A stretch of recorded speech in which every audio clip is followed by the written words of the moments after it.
Қайырлы күн, құрметті оқушылар.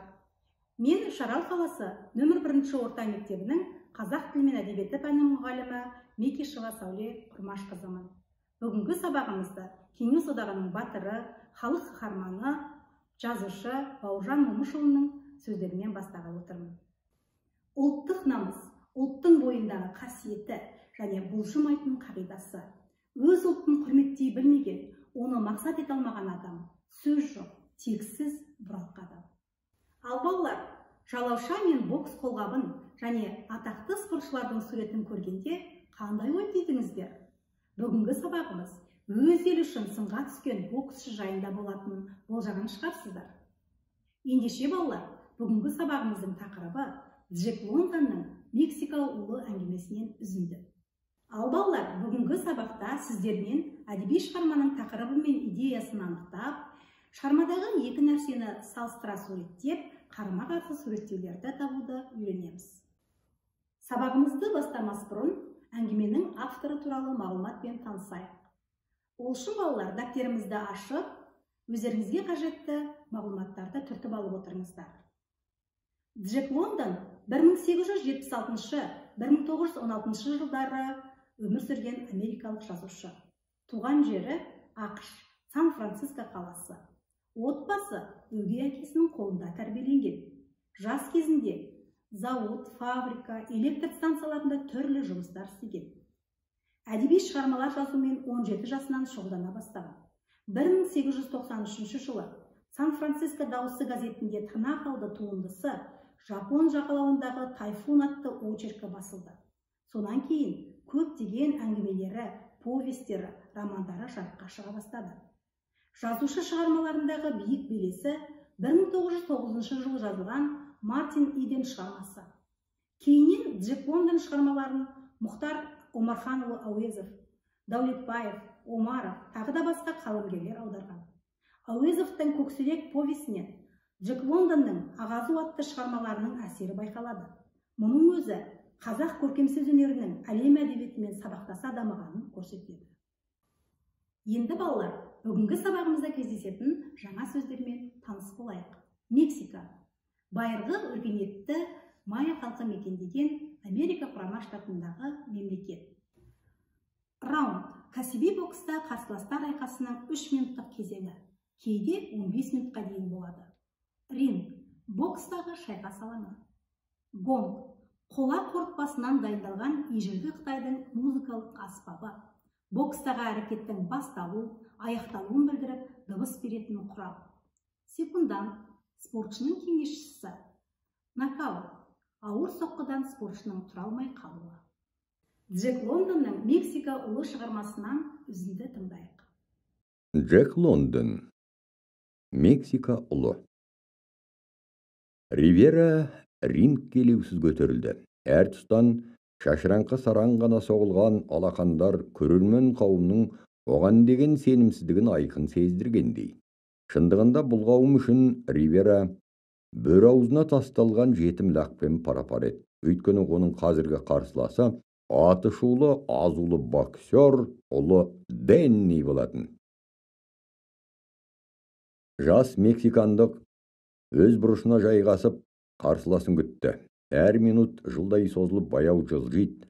Денни өзін ұзақ күтуге мәжбүр етті. Тіс қаққан жырындының бұл қағидасы темірқанат боксшының талайының ақ қабырын сарқып, көңіліне қорқыныш ұялататын, жүйкесіне тиетін. Ривера өзінің бұл айқаста қалайда жеңу керек екенін бір сәт естен шығарған жоқ. Оны осы айқасқа итермелеген ұлы күштің сыры зал толы көрермендердің бірінің ойына да кіріп шықпайды. Денни Уорд ақша үшін. Сол ақшаға негізделген жеңіл өмір үшін айқасып келеді. Ал Ривера өзінің не үшін, кімдер үшін төбелесетінін терең түсінеді. Оның көз алдына бір сәт туған елінің аянышты тұрмысы, жанары ыза-кекке толы бейнесі ап-айқын елестеп өтті. Қым-қиғаш көріністер, компания ләпкес алдындағы алаң, сол алаңда интірескен мыңдаған аш жұмысшылар, солардың төбесінде қамшы ысқыртып, қылыш ойнатқан генерал Росалио Мартинес пен Порфирина Диастың солдаттары қанды қырғын. Осы бір көріністер өмір бақи таусылмастай, жазықсыз төгілген адам қаны мәңгі тыйылмастай көрінеді. Қаралы түн, қапас түн, сол түн құшағында тағдыр үшін тартысқан жандар мүрдесі Веракрузге жөнелтіліп, акулаларға жем болып жатыр. Өліктер арасымен ілгері еңбектеген ол жендеттер айуандықпен азаптап өлтірген ата-анасының парша-парша мәйіттерін ғана тапты. Әсіресе кеудесін баса тау болып үйілген өліктер астынан басы ғана көрініп жатқан ана бейнесі санасын семсердей тілгілейді. Тағы да солдаттар винтовкасы ажал оғын қардай боратты. Сол оқ астымен аш күзендей бүгіле еңбектеп қашқан жетім ұлан жүрегі уланған қасқырдай аласұрат. Дауыл толқытқан теңіз шуындай ду соғылған шапалақтар önінен селт етіп басын көтерген Ривера айналасында құрдай жорғалаған жаттықтырушылар мен секунданттарын ертіп орталық алаңмен келе жатқан Дэнни Уортты көрді. Оны қолпаштап соғылған алақандар дауылы 5 минут бойы дүрілдеп тұрды. Ал Ривераға ешкім назарды салмады. Тіпті ешкім оның осы жерде бар жоғын білмейтін, білгісі де келмейтін тәрізді. Зал тағы да ду соқты. Дэнни қарсыласына қарай беттеген еді. Ол еңкейіп, Ривераның оң қолын екі қолымен алып, зілдене жай сілкіді. Содан соң бетін Ривераның бетіне тақай күлімсіреді. Оның осы бір қалпы көрермендерді таң қалдырып, таңдайларын қақтырды. Ол дәл қазір қарсыласымен емес, туған інісімен кездесіп тұрғандай еді. Көпшілік солай ұғынды. Сабағымыздың мақсатына байланысты шығарманың тақырыбын, идеясын анықтауымыз қажет. Ол үшін бала, шығарманың тақырыбы дегеніміз не, идеясы дегеніміз не, соны еске түсіріп алайық. Тақырып жазушының өз шығармасындағы көтерген мәселесі. Идея жазушының өзі көтеріп, көркем бейнелеген әлеуметтік мәселелер. Адамдар тағдыры арқылы айтпақ ойы, танытпақ шындығы. Ережені есімізге түсіріп алсақ, тапсырма орындайық. Тапсырма. Концептуалды кестені толтырайық. Кестенің бірінші бағанына шығармада қандай мәселелер көтерілді? Мен сіздерге үлгі ретінде беріп отырмын. Ривераның туған елінің аянышты тұрмысы.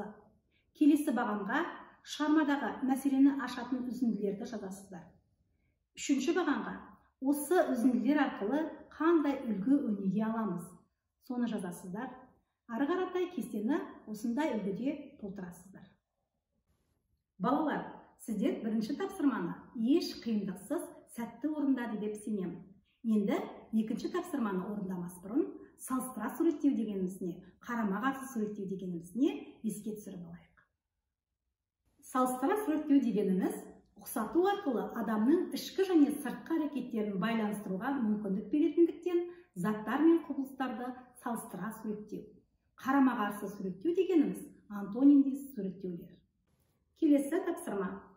Берілген екі мәтінді оқып, кейіпкерлердің образын салыстыра суреттеңіздер. Ол үшін Т кестесін пайдаланамыз.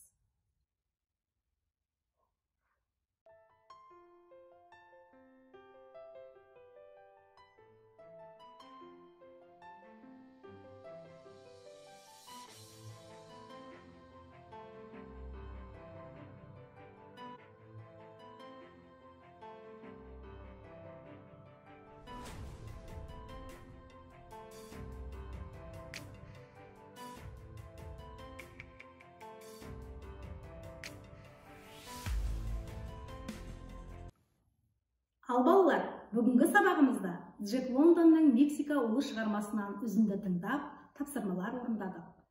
Енді ойларыңызды жинақтап, тұжырымдап, келесі сұрақтарға жауап беріңіздер. Автор әңгімені неге Мексика ұлы деп атады? Жазушы Ривера бейнесі арқылы қандай ой тастайды? Шығарма мазмұнынан қандай ой түюге болады? Енді балалар, сіздерге үй тапсырмасы ретінде төмендегі сілтемеден шығарманың толық нұсқасын тыңдауды ұсынамын. Осымен балалар, бүгінгі сабағымызды аяқталды. Келесі білім алаңында кездескенше сау болыңыздар.